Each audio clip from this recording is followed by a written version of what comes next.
Halo, assalamualaikum warahmatullahi wabarakatuh kan. Kali ini masih pagi banget, jam 7.16. Kita akan rasan-rasan ya. Waduh, ini pagi-pagi udah gibah aja, jadi mohon dimaklumi ya teman-teman. Untuk teman-teman semua yang baru melihat saya atau di channel ini, silahkan teman-teman subscribe. Tapi yo gak subscribe yo sakarepmu, oke? Thank you kan. Kali ini kita akan rasan-rasan unitnya tentrem nih, Avante D1. Nah, produk baru nih dari Karoseri Tentrem. Keren unitnya, sumpah keren. Nah, kali ini yang ada yang berbeda dari bis-bis yang ada di Indonesia. Yang pertama yang berbeda yaitu dari spionnya kan. Spionnya ini keren banget, dia pakai kamera. Jadi spionnya diganti dengan kamera. Nah, ini baru banget di Indonesia. Terus ada lagi yang baru. Kalau kita lihat bodinya ini, dia pakai basic double decker kan. Tapi bagian bawahnya nggak ada kacanya. Atau kita sering menyebutnya apa? Kalau yang di karoseri sebelahnya itu UHD, Ultra High Deck. Nah, kalau yang di karoseri Tentrem ini dia menyebutnya Avante D1. Mungkin decknya hanya satu di atas saja. Kalau Avante D2 decknya ada dua, di bawah dan di atas. Mungkin loh ya. Nah, mungkin seperti itu. Nah, kita bahas dulu bodinya nih. Bodinya ini basicnya seperti double decker, tapi bagian bawahnya tanpa deck atau tanpa seat untuk penumpang. Jadi yang bagian bawah dialokasikan untuk barang-barang ataupun untuk bagasi barang kan. Nah, untuk pintunya sendiri unik. Bagian bawah, bagian kiri terdapat pintu untuk masuk ke deck atas dan juga bagasi-bagasi. Bagian kanannya juga unik nih kan. Dia banyak handle bagasi di sini. Kalau kita lihat dari depan ada 1 2 3 4 5 unit atau 5 deck 5 handle bagasi plus 1 pintu di bagian belakang.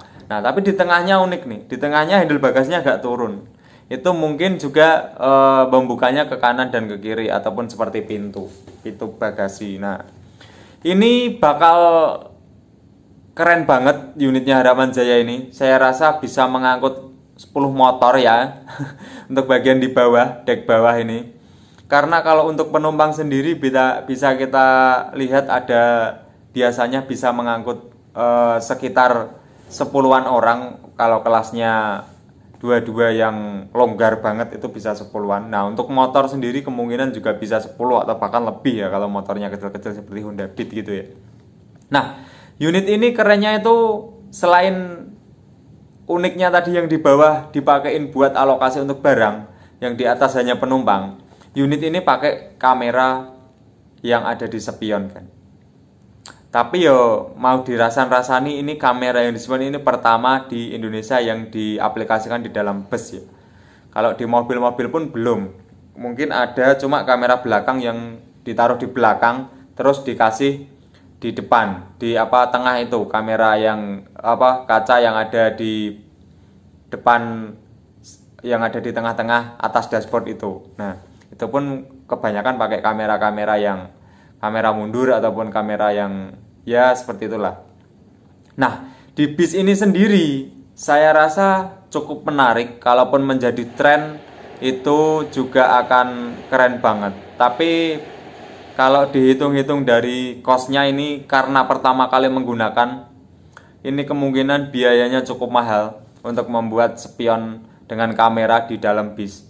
Nah, keuntungannya apa? Yang pasti mengurangi blind spot kan, karena pakai kamera dia pasti jangkauannya lebih banyak, lebih luas kalau pakai kamera.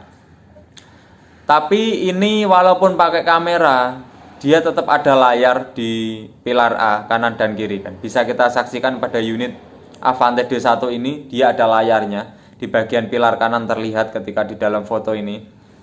Nah, untuk layar sendiri dia terhubung yang sisi kanan ke bagian kamera yang ada di kanan, yang sisi kiri ke bagian kamera yang berada di kiri. Nah, di mobil sendiri ini pernah ada ataupun pernah dilakukan oleh Toyota, yaitu pada tahun 2019 dia pakai kamera dengan spion.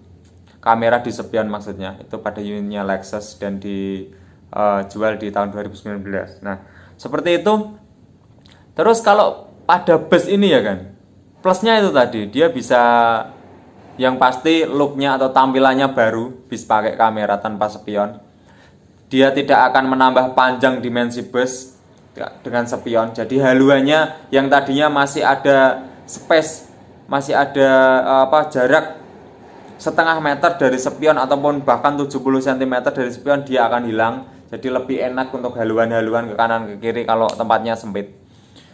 Tapi ada mungkin yang belum kita rasakan ataupun belum kita coba, atau mungkin ini baru trial dari Harapan Jaya dan juga karoseri Tentrem.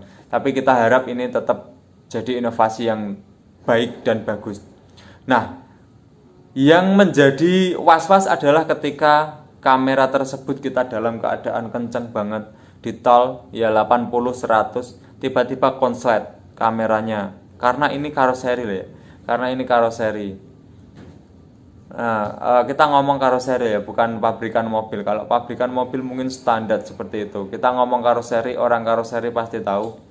Nah, ketika kabelnya konslet ataupun kamera sebelah mati, nah itu akan jadi sebuah ya mungkin gangguan-gangguan kecil ya, walaupun bisa kita kendalikan karena kemudi kita kalau ke depan itu kalau spion pecah ataupun mati kita tetap bisa mengemudikannya.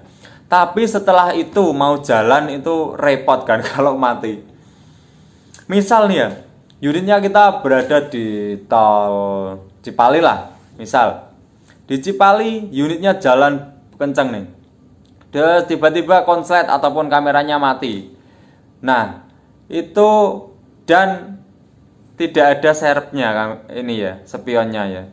Jadi tidak ada spion lagi untuk mengganti kalau kameranya misalnya rusak ataupun mati ataupun konslet. Nah, terus yang kedua, kalau hujan kameranya ini harus bagus banget, harus mumpuni banget.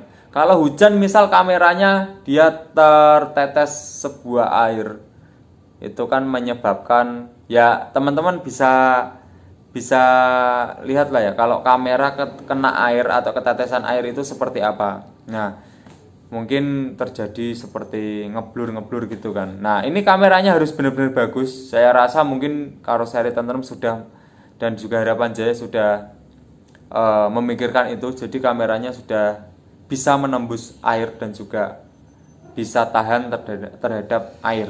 Nah, ataupun diproteksi dengan baik. Nah, tapi ini tetap menjadi sebuah inovasi baru yang keren. Tapi saya mau bilangin sedikit, bocorin sedikit, bahwasanya SR2 Panorama punya karoseri Laksana kemarin yang rilis, itu konsepnya dia juga pakai kamera. Dia juga pakai kamera kan, konsepnya ya, konsep dari SR2 Panorama itu spionnya pakai kamera. Cuma setelah dipertimbangkan lagi Pak Sani, Laksana dan juga lainnya, itu akan sedikit membuat ribet yang seperti saya sampaikan sedikitnya seperti itu. Banyak hal lainnya sebenarnya yang bikin ribet selain itu tadi dua fungsi tadi, cost dan juga lainnya. Kalau cost mungkin ya bisa dibicarakan, cuma kalau fungsi-fungsi lainnya sepertinya sangat-sangat berpengaruh sekali ya.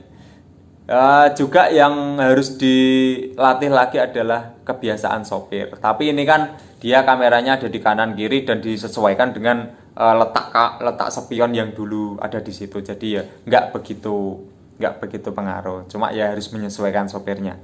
Nah, itu mungkin yang dapat saya rasan-rasan pagi ini.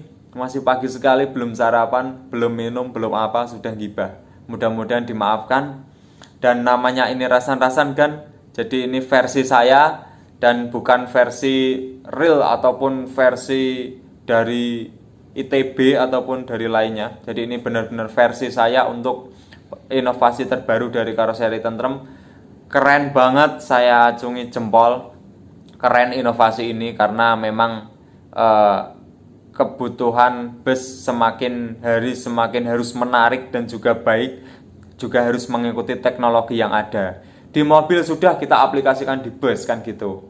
Oke, mungkin itu yang dapat saya rasakan kali ini tentang karoseri tentrem dan juga harapan jaya yang pastinya keren banget dengan Avante D1-nya. Yang pasti ini bakal jadi tren baru dan juga saya pun ingin mencoba unit ini. Suatu saat kalau ada kesempatan kita coba. Thank you Gan. Assalamualaikum warahmatullahi wabarakatuh.